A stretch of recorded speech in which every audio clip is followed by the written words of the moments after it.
ሃይማኖተ አበው በትንሣኤ ሰሞን በሁለተኛው እሑድ የሚነበብ ንባብ ከብዙ ስራ በኋላ በናገር ነገር ባበዛው ነበር። ከዚህ በኋላ ወደ ምናደርበት ቦታ ያደርሰን ዘንድ ካስጠብቀን ሰው ጋር እንሄድ ዘንድ ታወን።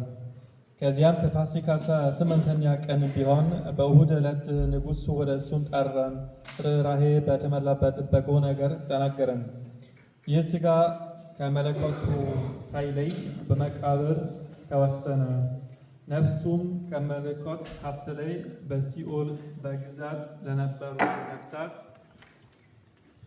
ዘላለማዊ ሕይወት የሚሆን የነፃነት የምስራች ትነግር ዘንድ ጴጥሮስም እንደተናገረ ነፃ ተወጣች ዘንድ ወደ ሲኦል ሄደች።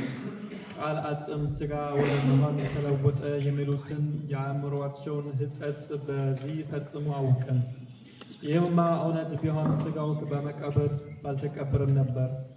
በዚያ ሳሉ የነፍሳትን ነፃነት ያበስር ዘንድ ወደ ሲኦል በሄደ ነበር እንጂ።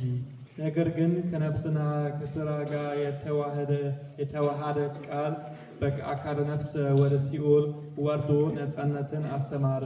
ቅዱስ ወንጌል እንደተናገረ ሥጋ ግን ዮሴፍንና ኒቆዲሞስ በድርብ በፍታ ቀን ዘውድ በጎልጎታ ተቀበረ። አባቶቻችን ሁሉ እንዲህ ብለው አስተማሩን።